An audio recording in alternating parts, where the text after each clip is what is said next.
December 3rd, 1944. 6:47 in the morning. The sun hasn't yet cleared the ridge of the Harz Mountains, and the air inside Stalag IX-C carries that particular German winter cold, the kind that seeps through concrete and wooden slats, that makes breath visible even indoors, that turns metal tools painful to touch. In Barrack 14, 300 American prisoners of war are waking to their fourth consecutive day without running water. The hand pump in the central yard stands useless, its leather gasket split by overnight frost. The backup well, 200 meters east, dried to mud 3 weeks prior. And the creek beyond the wire, the Werra River tributary that flows just 60 meters from the perimeter fence, might as well be on the moon for all the good it does them. In the corner of the engineering section, a tall, angular man with horn-rimmed spectacles sits at a salvaged workbench, his fingers blackened with pencil lead. Technical Sergeant James Robert Kerrigan, 28 years old, from Cedar Rapids, Iowa, has been awake since 0400. On the scrap of paper before him, the back of a Red Cross parcel label, is a sketch that will be dismissed by 3 different officers before the day is through. But by nightfall, that sketch will be the reason 300 men don't die of dehydration. He doesn't know that yet. Right now, he's just trying to solve a problem that everyone insists is unsolvable. James Kerrigan was not supposed to be an engineer. Back in Cedar Rapids, he'd been an insurance adjuster, the kind of man who calculated risk for a living, who assessed flood damage and structural integrity with a clipboard and a fountain pen. He was methodical, cautious, the sort of person who read instruction manuals cover to cover before assembling furniture. His colleagues at Hawkeye Mutual called him Jimmy the Measure Twice, and it wasn't exactly a compliment. He had a degree in civil engineering from Iowa State, class of '38, but the Depression had turned that diploma into expensive wallpaper. So he'd taken the insurance job, married a school teacher named Dorothy, bought a modest house on 3rd Avenue, and settled into a life of predictable mediocrity. He collected stamps. He bowled on Thursdays. He was terrified of heights, couldn't swim particularly well, and had never been in a fistfight. When the draft notice came in March of 1943, Dorothy had cried for 2 days straight. Kerrigan ended up in the Army Corps of Engineers, 106th Infantry Division, which made sense given his background, but seemed cosmically ironic given his temperament. By December 1944, he was attached to the 422nd Regiment, part of the Golden Lions Division, fresh-faced and undertrained, positioned in the densely forested Schnee-Eifel region of Belgium. Then came December 16th. The Germans launched Operation Wacht am Rhein, what the Americans would later call the Battle of the Bulge. The 106th Division, positioned in a vulnerable salient, took the brunt of 2 full German armies. Within 72 hours, more than 8,000 men from the 422nd and 423rd Regiments were surrounded, outgunned, and forced to surrender. Kerrigan had been captured on December 19th near Schönberg after his unit ran out of ammunition. He remembers the strange quietness of it, the way his hands shook when he raised them, the way the German sergeant had simply nodded and pointed toward the road. No drama, no speeches, just exhaustion on both sides. He'd been processed through a collection camp in Koblenz, then transferred to Stalag IX-C, near Bad Sulza in Thuringia. The camp held approximately 1,500 prisoners, British, American, French, a handful of Soviets in a separate compound.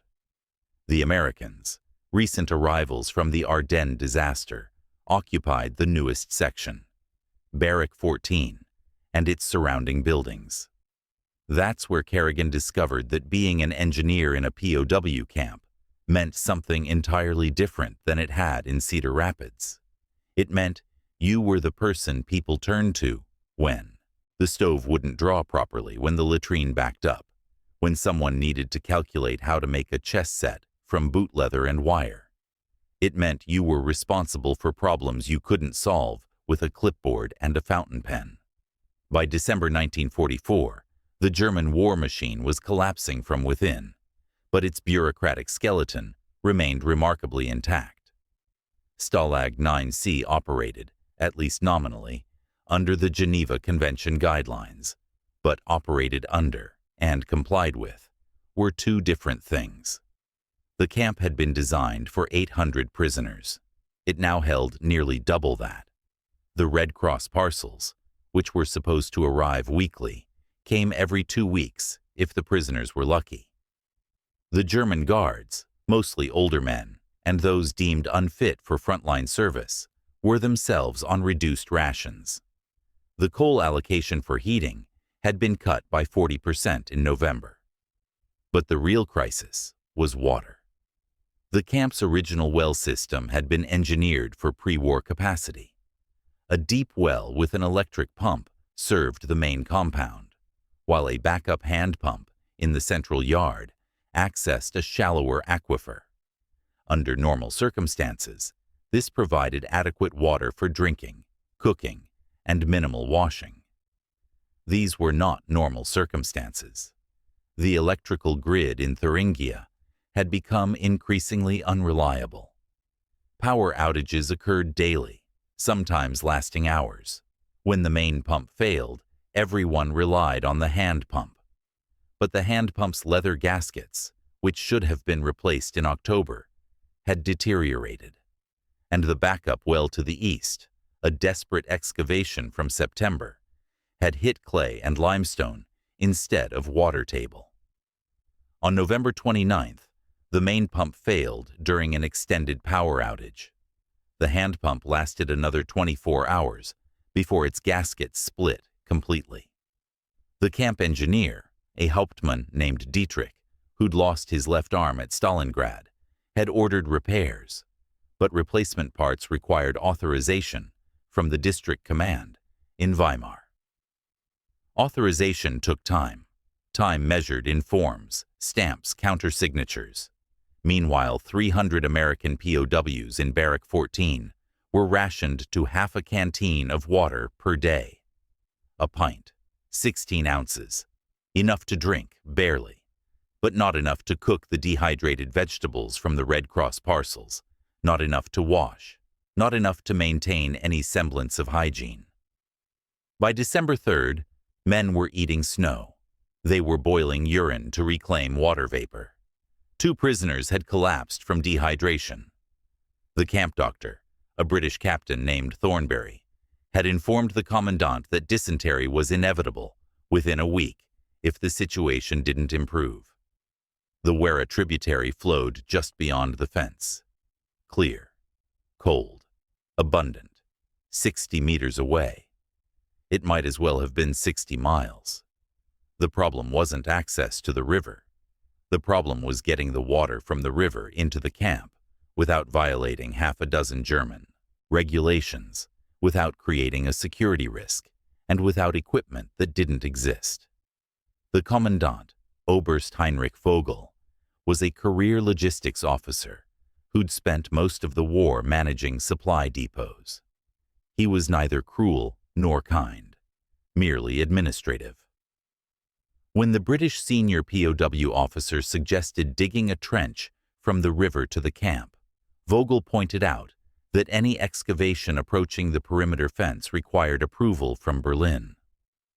When the American contingent requested permission to carry water in buckets under guard supervision, Vogel explained that he didn't have enough guards to spare for continuous water duty. "Meine Herren," he'd said in his careful English, "I understand your difficulty, but I must work within regulations, yeah? If I make exception, I create precedent. Then I have inspection, questions, perhaps court-martial. You understand bureaucracy, I think." They understood. They also understood that bureaucracy, in this case, might kill them. That's when someone mentioned that Technical Sergeant Kerrigan had engineering training. Kerrigan stared at the problem for 2 days before touching pencil to paper. He walked the perimeter during exercise periods, studying the fence line, the topography, the guard towers. He calculated elevation drops, flow rates, distances.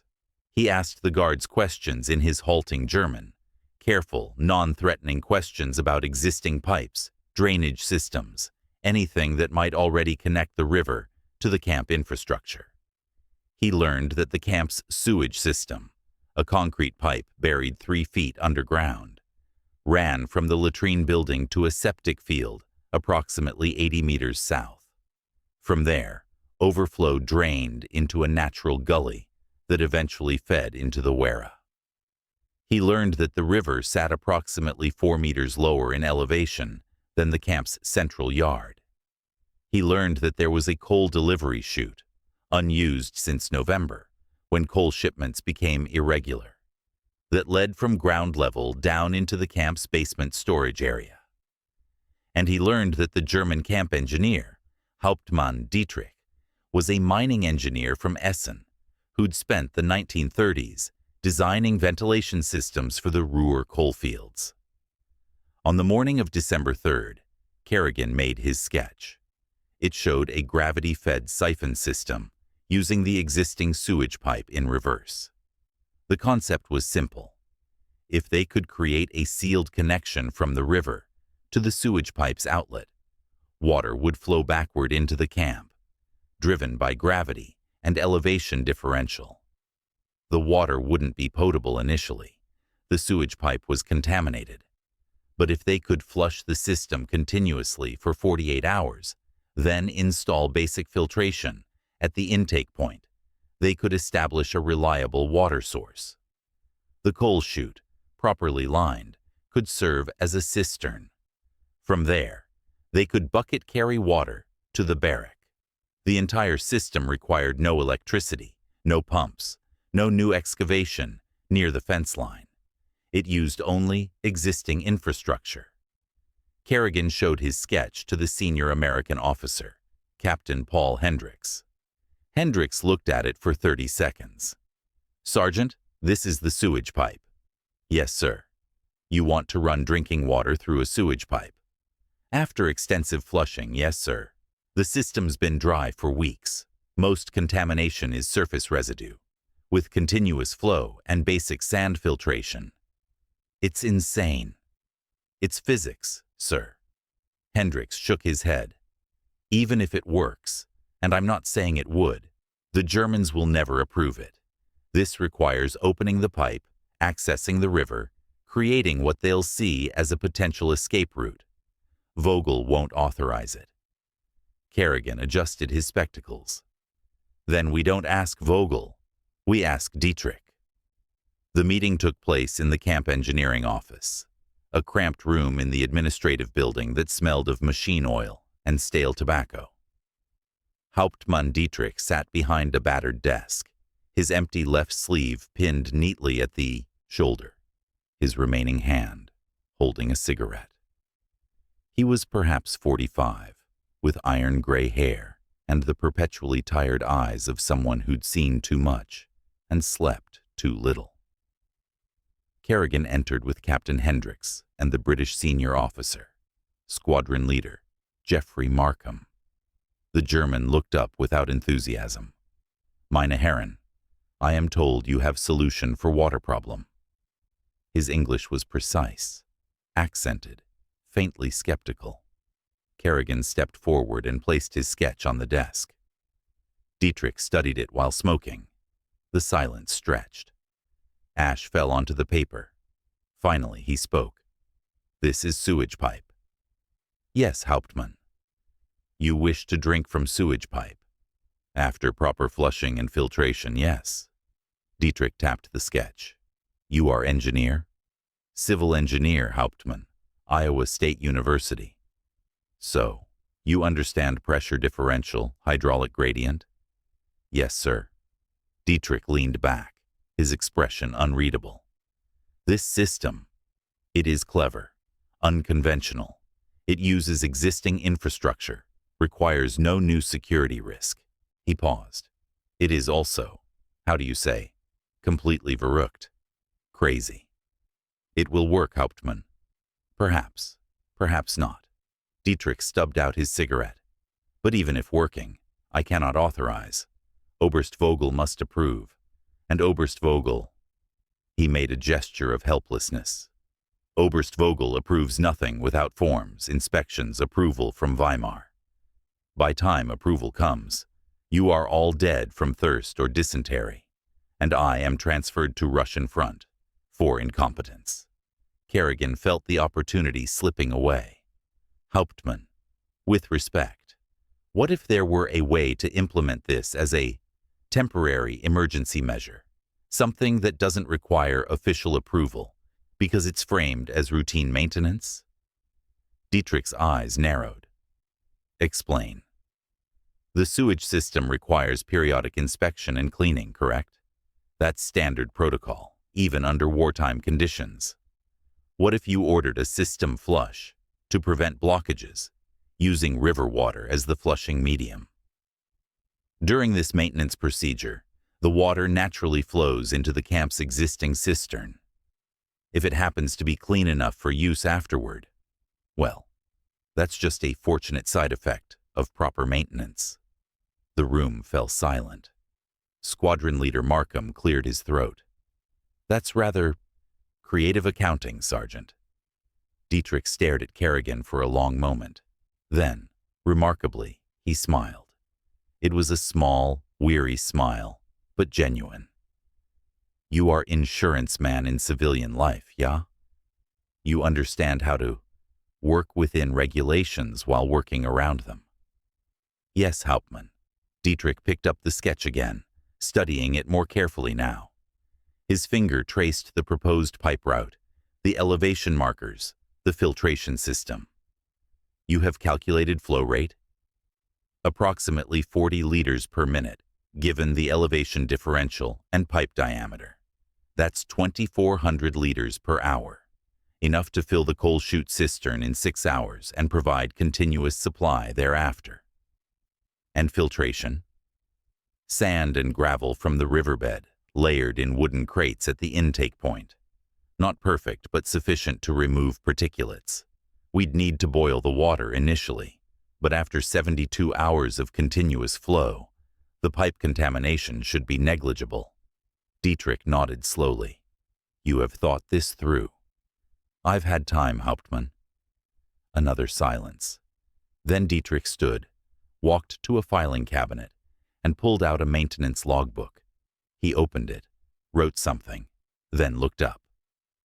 Tomorrow morning, at 800 hours, I will conduct routine inspection of sewage system drainage. I will require work detail of 6 prisoners with engineering experience to assist with emergency maintenance procedure. You will provide names to guard post tonight. Kerrigan's heart hammered. Yes, Hauptmann. This maintenance will be extensive, perhaps 3 days. During this time, the sewage outlet pipe will be connected to temporary flushing apparatus using river water. This is standard procedure for blockage prevention. You understand? Yes, sir. Dietrich returned to his desk, his expression returning to its bureaucratic neutrality. If this procedure happens to provide auxiliary water supply for camp while cleaning pipes, this is, how do you say, serendipitous, not primary purpose. Primary purpose is system maintenance. Of course, Hauptmann. If it fails, Dietrich continued, his voice hardening slightly. If it creates any security problem, any issue that brings inspection from Weimar, I will deny any knowledge of prisoner involvement. You will have acted without authorization. Clear?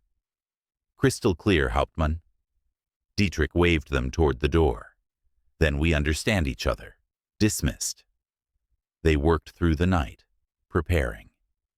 6 men, Kerrigan plus 5 others with construction or engineering backgrounds, gathered what they needed. Rope salvaged from Red Cross parcels, wooden planks from disassembled bunks, metal cups that could serve as scoops, anything that could be fashioned into seals or gaskets. They drew detailed plans in the dirt, rehearsing each step. The biggest challenge would be creating a watertight connection between the river and the sewage pipe outlet. Kerrigan had designed a simple but effective solution. They'd dig a shallow pit at the outlet point, line it with their waterproof gear, ponchos and tarpaulins scrounged from supplies, then build a small dam to redirect river water into the pit. From there, gravity would do the work, but it had to be perfect. Any leak, any failure, and Dietrich's cover story would collapse. At 0800 on December 4th, the work detail assembled at the sewage outlet point. Dietrich arrived with 2 guards and a clipboard, playing his role with bureaucratic precision.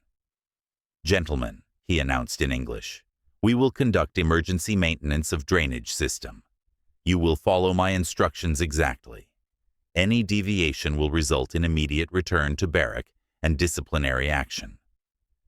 Then, quietly, in German to his guards, "These prisoners are assisting with technical work. Allow them necessary movement, but maintain visual supervision."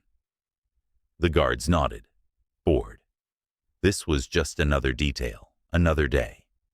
Kerrigan's team went to work. The soil was frozen 2 inches down, making excavation brutal. They used sharpened spoons, metal cups, bare hands when necessary. Kerrigan directed the pit dimensions, 4 feet by 3 feet, 18 inches deep, while others began preparing the tarpaulin lining.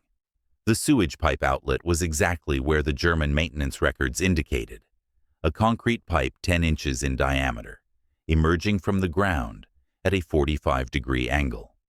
It hadn't been used in weeks, as Dietrich had claimed, and its interior showed only surface residue. By noon, they'd completed the pit and lined it with 3 layers of tarpaulin, weighted down with stones. Private Danny Walsh, a plumber from Boston, had fashioned a crude but functional collar from sheet metal and leather straps that would connect the pit to the pipe opening. The tricky part was the river connection. The Werra tributary ran about 15 feet from the pit, flowing lazily despite the winter cold. They needed to redirect a portion of that flow, not much, just a steady stream, into their pit, without creating obvious construction that would alarm the guards or passing patrols. Kerrigan had planned for this. Using fallen logs and carefully placed stones, they built what looked like natural debris accumulation, the kind of organic dam that forms when a river carries branches downstream. Behind this debris, they dug a narrow channel, maybe 8 inches wide, that would funnel water toward their pit. It looked accidental, provisional, temporary. It was brilliant. By 1500 hours, everything was in position. The channel was dug, the pit was lined, the collar was attached. All they needed was Dietrich's authorization to open the connection. The Hauptmann had been watching from a distance, maintaining his role as supervising officer. Now he approached, examined their work, and nodded curtly. "Proceed with system flush," he said in English. Then softer, carefully. Kerrigan and Walsh removed the wooden plug they'd temporarily placed in the channel. Water began to flow. It moved slowly at first, a trickle, then a stream, gradually filling the pit. The tarpaulin held. The seal around the pipe collar remained tight. Within 10 minutes, water was lapping at the pipe opening. Then something extraordinary happened. The physics of siphon effect took over. As water built up pressure in the pit and began entering the pipe, gravity and elevation differential created suction. The flow accelerated. Water began rushing into the pipe with surprising force, disappearing into the darkness of the underground system. Private Walsh looked at Kerrigan with wide eyes. "Sarge, I think it's actually working. Don't celebrate yet. We need to maintain this for 48 hours minimum. If the flow stops, if the seal breaks, if anything shifts." "I know. But Jesus, Sarge, it's working." Dietrich approached, clipboard in hand, maintaining his official demeanor. You will monitor this system in 2-hour shifts. 2 prisoners remain on site at all times. You will record flow rate, check seals, ensure no blockages. This is routine maintenance procedure. Understood? Understood, Hauptmann. Good. I will inspect progress at 0800 tomorrow. He paused, then added quietly, "Do not disappoint me, Sergeant Kerrigan." "No, sir." The first test came 6 hours later, at 2100 hours. Kerrigan and Corporal Thomas McKenna were on watch when they heard it, a gurgling, rushing sound from somewhere beneath their feet. Then, from the direction of the coal chute, voices, shouting, excited shouting. They ran. The basement storage area, normally dry and dusty, was flooding. Water poured from the end of the sewage pipe, brown at first, then gradually clearing, cascading into the coal chute like a subterranean waterfall. Prisoners from Barrack 14 crowded around, watching in disbelief. Captain Hendricks was there, his expression caught between horror and hope. "Kerrigan, is this?" "It's working, sir. The system's flushing exactly as predicted. The water will run brown for another 12 to 18 hours as it cleans the pipe. Then it should start running clear." "And then what? We drink sewage water?" "We drink river water that traveled through a cleaned pipe, sir, after we boil it for the first week to be certain." Kerrigan knelt, cupped his hand, let the water run through his fingers. It was cold. Clean-looking, though he knew appearances could deceive. By December 7th, this system will be providing 2,400 liters per hour. That's 8 liters per man per day. More than enough. Hendricks stared at the water. "My God, you actually did it." "Not yet, sir. We need to maintain the flow, establish the filtration system, and make sure the Germans don't change their minds about the maintenance procedure." But in his chest, Kerrigan felt something he hadn't felt since before his capture. The satisfaction of solving an impossible problem with nothing but physics and stubbornness. The water ran brown for 36 hours. Kerrigan's team maintained the riverside connection in shifts, monitoring flow rates, adjusting the debris dam when river levels fluctuated, replacing seals when they showed wear. They installed the sand and gravel filtration system at the intake point, crude but effective, removing visible particulates and organic matter. By December 6th, the water ran clear. Dr. Thornberry, the British camp physician, tested it with the limited resources available: visual inspection, smell, taste, microscopic examination of a sample using a borrowed German medical microscope. His verdict was cautious but positive. Certainly no worse than what we've been drinking from the hand pump. Possibly better, given the continuous flow. Boil it for now, but I'd wager it's safe within a week. The coal chute cistern filled to capacity, approximately 3,000 liters. They organized a bucket brigade system. 2 men filled containers from the cistern, passed them up to the ground level, where others distributed water to the barrack. For the first time in 8 days, 300 men could drink their fill. They could cook their dehydrated rations properly. They could wash, shave, maintain basic hygiene. The crisis was over. But the story wasn't. On December 8th, Oberst Vogel conducted his routine weekly inspection of the camp. He noticed, of course, that Barrack 14 seemed significantly healthier than during his previous visit. He noticed the water buckets, the absence of dehydration cases in the infirmary. He called Hauptmann Dietrich to his office. The conversation, as recounted later by Dietrich to Kerrigan, was brief. Vogel: "Herr Hauptmann, the American prisoners in Section C appear to have resolved their water shortage."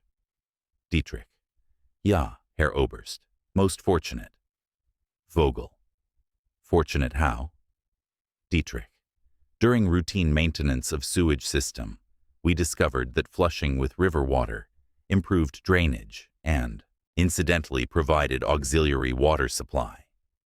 I have documented this in maintenance log as emergency procedure under Regulation 34B, paragraph 12, which authorizes field commanders to implement immediate infrastructure repairs without district approval in cases of imminent health emergency. Vogel, long pause.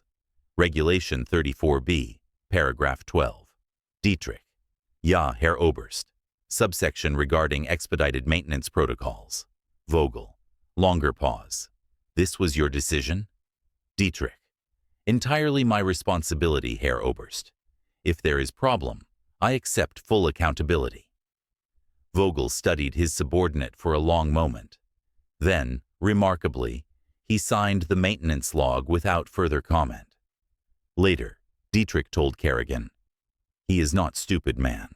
He knows what we did. But he also knows that if 300 prisoners die from dehydration while awaiting paperwork from Weimar, he faces court-martial. Sometimes, bureaucracy serves those who understand it well enough." Kerrigan asked, "Will there be consequences?" Dietrich shrugged his single shoulder. "For me, perhaps transfer, perhaps nothing. For you, you have water. That is consequence enough, I think." The system ran without interruption until February 1945, when Allied advance forced the evacuation of Stalag IX-C. During those 2 months, it provided approximately 3.6 million liters of water to the American prisoners in Barrack 14. 0 cases of dysentery occurred in that section during the period. Compare this to other parts of the camp, where dysentery sickened more than 40% of prisoners that winter. 0 deaths from dehydration. The success didn't go unnoticed. British prisoners in adjacent Barrack requested similar systems. Dietrich, with Vogel's tacit approval, authorized 3 more maintenance procedures before the evacuation. By January, nearly 800 prisoners were receiving water through repurposed sewage pipes. German engineering reports from the period, later discovered in archives, noted the innovative adaptation of existing infrastructure under resource-limited conditions. One report, written by an inspecting officer from Weimar, specifically mentioned creative interpretation of maintenance protocols by field engineering staff.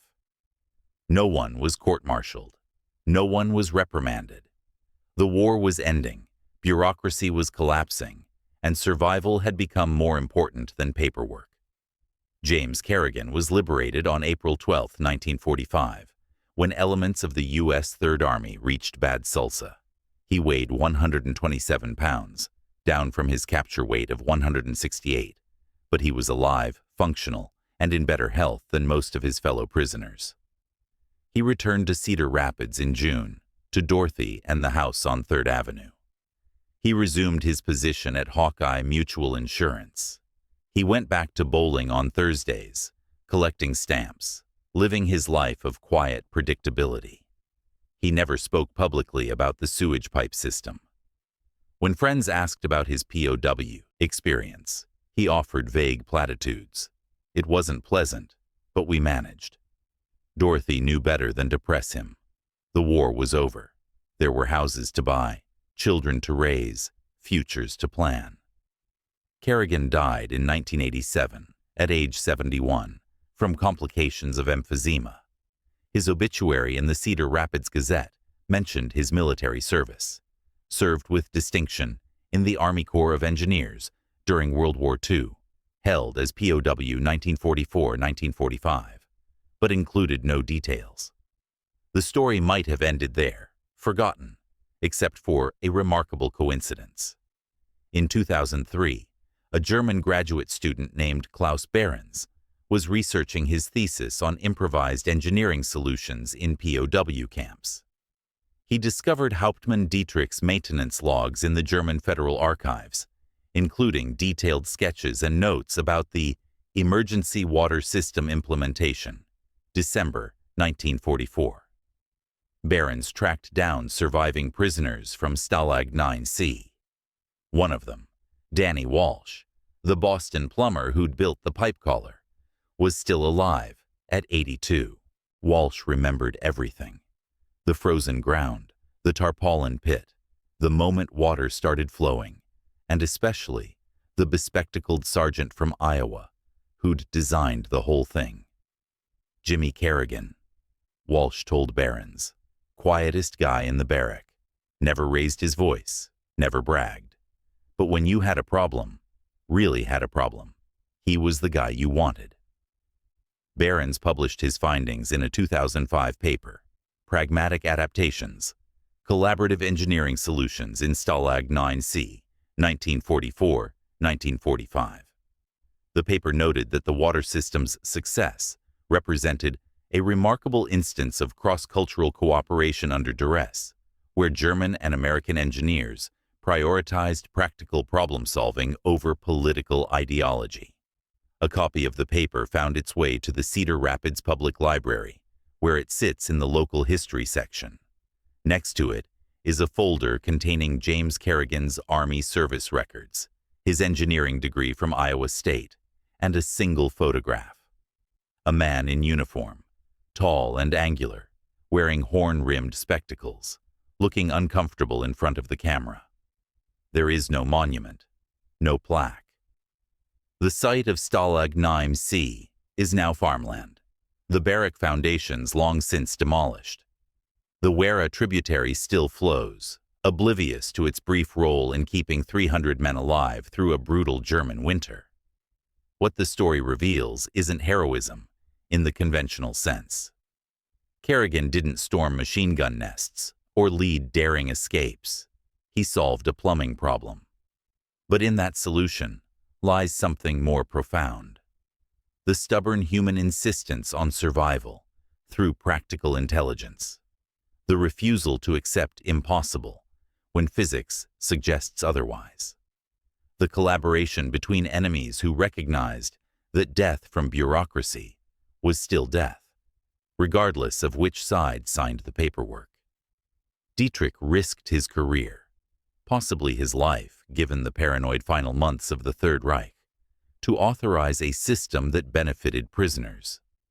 Not out of sympathy necessarily, but out of professional respect. Engineer to engineer, problem solver to problem solver.